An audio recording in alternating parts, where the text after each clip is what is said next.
Kevin, Nick, Joe, Demi Lovato, as they talk about a special scene in the movie.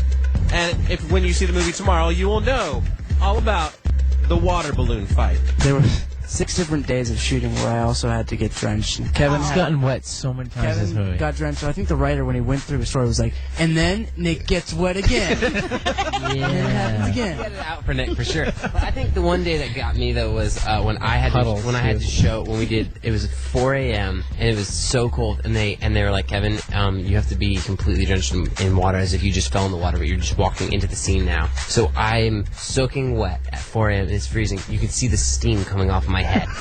It was pretty amazing. But back to the water balloons. There's a water balloon fight in the movie that you will see.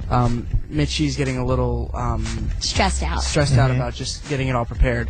And so to lighten the mood, Joe's character Shane starts the water balloon fight. And it was a lot of fun to shoot. I really like to throw things, whether it's a ball, water balloons, whatever. And so one of the wardrobe assistants was taking a picture for continuity purposes, just to make sure that if we had to reshoot it would all be right. And a water balloon comes flying out of the frame, and it you can see the water balloon in the picture. It's coming, and it hits her right in the forehead. It was. And it was. I didn't know that. From the other side of the room, it was just like. And she gave me the picture the next day because she was drenched, and I was like, I'm really sorry. But you really weren't, were you? I had to shoot the scene by myself, so I didn't get to shoot it with everybody and see all the madness. I shot it actually later on that day when it was getting colder towards the night, and I was the only one, so all of the focus was on me. And they not only had water balloons, but they had water guns. Oh, and nice. before they did it, I was like, okay, please, nobody hit the face. That would hurt. Just don't hit the face. You can hit me anywhere else. I don't care. I get off set, and I've got I started there was a red circle on my face. Dude, I had a bruise on my forehead from the water balloon. It hurt so bad. People were like, it's just a water balloon. I'm like, when you get 800 thrown at you, man, it's unbelievable. But you know what? That was really cool because what we were really doing is we saw the director behind the camera and everything, and we were like, well, if you're going to do this to us, we're going to get you back. So all I was doing was throwing them at him. We can't. Of the movie, we were all in the mess hall. So if you see in the video for Can't Back Down, that mess hall that they were in, the lunchroom, so to speak, that's where we were all hanging out. And Demi and Joe actually talk about their most memorable scene to film. Listen to why it was memorable, though. Me and Demi had to do a scene where we're singing a song. It was in the freezing cold at night. Amazing, it was 3, 4 in the morning. But we started the director Paul. He asked us to actually sing our words, breathing air in, so we wouldn't breathe out, so you wouldn't see the smoke, so it would look like it's in the middle of the But I think it's probably my favorite scene in the movie. I was watching it. It looks amazing. I'm so excited. I haven't seen it either. No. Well, I saw it in. There were times where I wanted to cry. I was so cold, literally. I was sitting there I can't do this anymore. But then I was thinking to myself, gosh, this is going to look so great if you just push through it.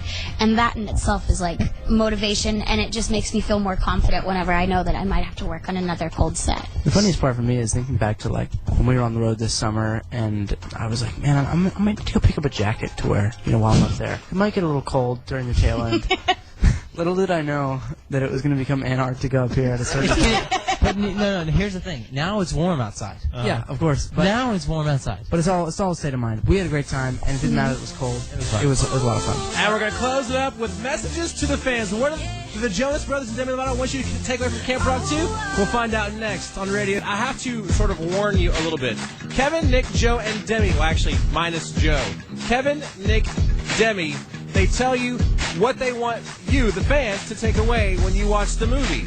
But there's a little in-game commentary here by me, and you'll know it when you hear it. So let's listen to Kevin, Nick's, and Demi's answer before we get to Joe's. I think that I really feel that the fans will take away a sense of a family, actually, about this movie, where you come together and you make something great happen. No matter how hard the struggle is, no matter what you get through, no matter what it takes, you're gonna have those people around you that are important, and I think that's incredible. Nicholas? I think that the main message in the last one was about being yourself, and I think that spoke to a lot of our fans, and we saw that after they watched it. But I think this one, like Kevin said, speaks about family, unity, a group of people coming together to do something great. If that means making music and just doing it because you love it, not because there's a reward at the end of the day, but just about doing what you love and knowing that it's because you love doing it. And that's what's important. Demi? Yeah, what you said. No, they literally said it best. I think also like the storyline between Mitchie and Shane is also nice because it shows that like how you can become friends or whatever, or, like be there for each other, and like that's what I think the movie's also about, friendship. Joseph? I think I think it's important to.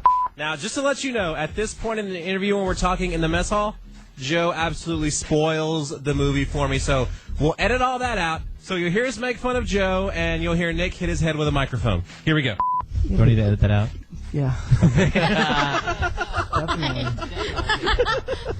Definitely. How about that? Oh yeah, and at the end of the movie, we totally out.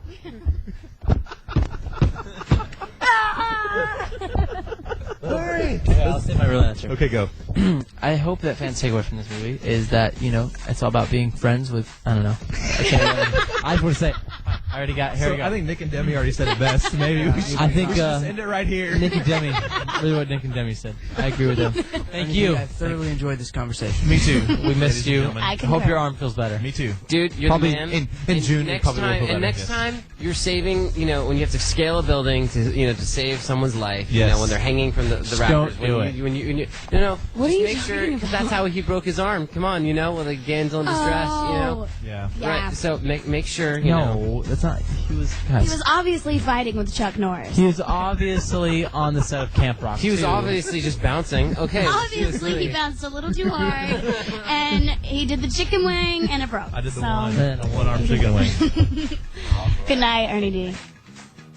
And yes, I broke my arm during that interview. Well, not during the interview, but before. But Candace, she's next. Hope you enjoyed the On the Set special from the set of Camp Rock 2, the final jam. Enjoy the movie tomorrow. Candace is next on Radio Disney.